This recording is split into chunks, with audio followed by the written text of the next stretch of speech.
Hi, so I wanted to come on and share with you what I believe to be one of the many myths around chemotherapy treatment, and that is that every round is accumulative. And I had been told that by many people, friends who know people that have been through chemotherapy, people themselves that have been through chemotherapy. The nurse who took my blood before I went for chemotherapy told me because her husband did. So as I was navigating it quite well, people would almost be building me up for it to get worse. Oh, well, it's going to, yeah, but after the third round, after this round. So, and I want to say to you that that wasn't my experience. Mine wasn't accumulative. And in fact, I can honestly say that I probably had the least physical side effects after my fifth round, which was my last round. And I believe that's probably because I didn't need it. And interestingly, I had also some cannula issues. My veins popped. I mean, I'm sure that's because they were weakened because of the chemo, but also I do believe on an energetic level, my body was telling me, you don't need to be putting this in me anymore. I've done what I've needed to do. So I would say, for me personally, the first round was, if I had to, I mean, you know, spirituality teaches us not to compare, but if I had to say which one was my worst round, and none of them was actually that bad, it would be my first round. And that was because I believe I was bringing apprehension into that first round. A, because it was new, didn't know how my body was going to respond, but mainly because of everything I'd read, the things we're told about, films that we watch, that all project chemotherapy as being a very, very grueling, life-limiting, awful experience. So I'm here to share with you that wasn't my case, it wasn't my truth.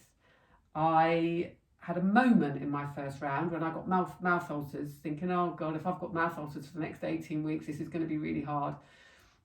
And then I observed my mind thinking that, and I thought, actually, Claire, what do you do in meditation?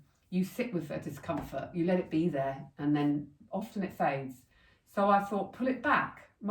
That's my ego. My ego was looking ahead of 18 weeks and planning what was going to happen for 18 weeks based on one thing that had happened in that moment.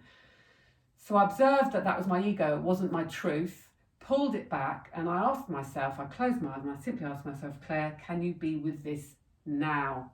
Can you be with this right now? And yeah, I could. That was my inner, that was my truth. That was coming from my gut, from my source. I could be with it right now. It was my ego that was rushing to, oh my goodness me, if this is going to be like this for 18 weeks, it's going to be awful. And where did that come from? It came from a friend of mine, lovely dear friend of mine, whose mum had chemotherapy and stopped after 3 rounds because her mouth ulcers were so bad. So I'd carried that projection into my experience, and then my mind was then forecasting what was going to happen based on that. But when I pulled it back to being present, what is happening right now, can I be with it? The answer was yes. And I never, after those mouth ulcers went, didn't get any again. So there's a real practice to be had. This is, where the power of being present, can I be with this right now? Knowing that everything will pass. But I had, so that's what happened in my first round with the mouth ulcers. Also, I would say my digestive tract, in terms of being irritated and having diarrhea, was worse the first round. But what I did was I learnt from that. So every round I would listen to my body, learn from what happened, and take that with me to my next round. So, which is why I think my rounds actually, on many levels, got better, not worse each round. It was because I was listening and responding with wisdom, and and researching what can I do naturally to support this, what can I do naturally to support that. So I actually brought some herbs to help with mouth ulcers, looked at really looking after my gut, because mouth ulcers, it's coming up from the gut, to make sure keep my bacteria as balanced as I could. I think licorice root tea, and actually then I never even really needed it. I had it on the ready to have and didn't really need it. So just to reassure anybody that's going to be embarking on chemotherapy, that each round doesn't have to be cumulative, although I'm sure that is many people's experience. It wasn't mine. There's so much that you can do to mitigate the side effects that you do get, but also getting them in the first place. There's so many for me to share. I can't put them all on this video, but they are going to be out So just follow my blogs if you are interested in finding out more.